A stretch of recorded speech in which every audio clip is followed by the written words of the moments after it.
परम सम्मानित मंच एवं प्यारे साथियों, शहीदों का सम्मान एवं विद्यार्थियों का वार्षिकोत्सव दो आयामों वाले इस कार्यक्रम में मैं लक्ष्मण बिश्नोई विद्यार्थियों से जुड़ा एक गंभीर विषय लेकर प्रस्तुत हुआ हूं। विचारों की अभिव्यक्ति में कहीं कोई त्रुटि हो तो क्षमा करें। मान्यवर, भीगती मसों और फूलती नसों के दिनों में अपने घर से सैकड़ों किलोमीटर दूर एक छोटे से 10 बाई 10 के कमरे में निपट अकेला बैठकर रो रहा एक किशोर अपने मन मस्तिष्क में चल रहे झंझावातों चक्रवातों को झेल रहा होता है, अपनी मनस्थिति को कोस रहा होता है। किसी छोटे बड़े सपने के खत्म हो जाने के कारण हर वक्त खुद को हीन समझ रहा होता है और उसके बाद वो एक ऐसा फैसला लेता है जिसे लेने का उसे कोई हक नहीं है।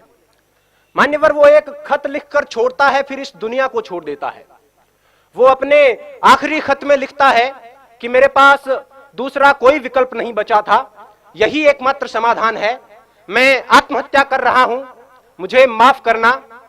और यह कहकर वो मर जाता है।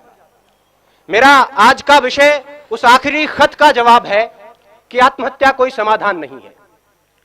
मान्यवर, सोचिए, जरा सोचिए, किसी कमरे में एक पंखे से एक रस्सी बंधी हुई है, उस पर एक लड़का लटक रहा है, उसके निर्जीव शरीर के निर्बल और शक्तिहीन हाथ पैर हवा में झूल रहे हैं, आंखें फटी हुई है, गर्दन की नसें टूट चुकी है और गालों पर आंसू की कुछ बूंदें सूखकर जमी हुई है। मान्यवर, वो लड़का एक बार के लिए तो मर गया, लेकिन उसकी फटी हुई आंखें उसकी मां का फटा हुआ कलेजा बनकर जिंदा रहेंगी। उसकी गर्दन की टूटी हुई नसें उसके बाप के दिल के टूटे हुए वो तार बनेंगी जो अब कभी झंकृत नहीं होंगे। गालों पर सूख चुके आंसू की बूंदें उसकी बहन की आंखों से हरदम बहा करेंगी और उस निर्जीव शरीर के निर्बल और शक्तिहीन हाथ पैर जो हवा में झूल रहे हैं उसके भाई की हिम्मत को जिंदगी भर तोड़ा करेंगे। और एक अल्पकालीन आवेश के कारण लिया गया उसका यह निष्ठुर निर्णय उसके जैसे लाखों युवाओं को इस तथा कथित समाधान के लिए प्रेरित करेगा। मान्यवर, यह कैसा हल है?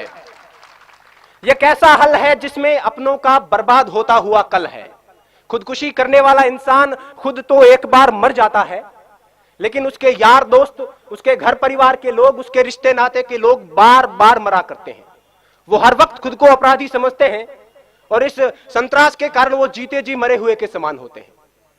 मान्यवर, मुझे यह विषय इसलिए उठाना पड़ा क्योंकि पिछले 2 साल में भारत में 4000, राजस्थान में 150, इस शहर में 9 और यहां तक कि इस महाविद्यालय में 5 विद्यार्थी खुदकुशी कर चुके हैं, जिनमें से 3 मेरे अजीज मित्रों में शामिल थे। और इनमें से लगभग 80% आत्महत्याएं छोटी मोटी अकादमिक विफलता के कारण किया गया आत्मघात थी। इन आंकड़ों से उठती हुई चीखें इस विषय की आवाज को उठाना चाहती है। डॉक्टर्स और मनोवैज्ञानिकों का यह कहना है कि अगर उन तक सही वक्त पर किसी प्रकार की मदद, सहानुभूति और मार्गदर्शन पहुंचता तो उनकी जान बचाई जा सकती थी। आंकड़ों का स्पष्ट मानना है कि 10 में से 8 आत्महत्याएं स्पष्ट संकेतों के बाद होती है। उन्हें उनकी बातें सुने। हमारे आसपास में हमारा यह नैतिक दायित्व बनता है कि जो हमारे आसपास में मानसिक तनाव से, मानसिक दबाव से ग्रसित लोग हैं, उनकी बातें सुने, उन पर विश्वास जताएं, उनकी हिम्मत बढ़ाएं। आत्महत्या मनचाही मौत नहीं है, यह अनचाही मौत है। मरना उन्हें भी अच्छा नहीं लगता, लेकिन घबराकर एक क्षणिक आवेश में यह निर्णय ले लिया जाता है। उन्हें यह बताएं कि यह कोई समाधान नहीं है। अब तो घबराकर यह कहते हैं कि मर जाएंगे, मरकर भी चैन नहीं मिला तो किधर जाएंगे। सही वक्त पर उन तक पहुंचाया गया मानसिक प्रोत्साहन उनकी जान बचा सकता है। जो खुदकुशी करना चाहते हैं उनके लिए मेरा यही संदेश है कि जब कभी यह लगने लगे कि अब तो बस आत्महत्या ही एकमात्र उपाय है, खुदकुशी ही एकमात्र समाधान है, तब अपनी आंखें बंद करके अपनी भविष्य दृष्टा कल्पना शक्ति से अपनी मौत का मंजर देखिए।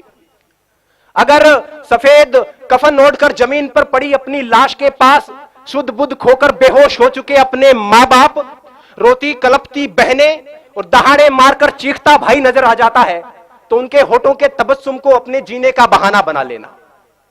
अपने शोक, अपने सपने जो आपकी मौत के साथ किसी और मायने में पूरे हो रहे हैं, उन्हें पूरे करने को अपने जीने का बहाना बना लेना। अपनी कला को विस्तार देने को, आगे के जीवन को निहार लेने को, दूसरों को उपकार देने को कोई भी बहाना बना लेना। जीने के बहाने लाखों हैं। अगर फिर भी कोई बहाना ना मिले तो जैसे बचपन में मास्टर जी की मार से बचने के लिए कोई बहाना गढ़ लिया करते थे, इस बार मौत से बचने के लिए बहाना गढ़ लीजिए, लेकिन मरिए मत। और वैसे भी अकादमिक विफलता कोई विफलता नहीं होती।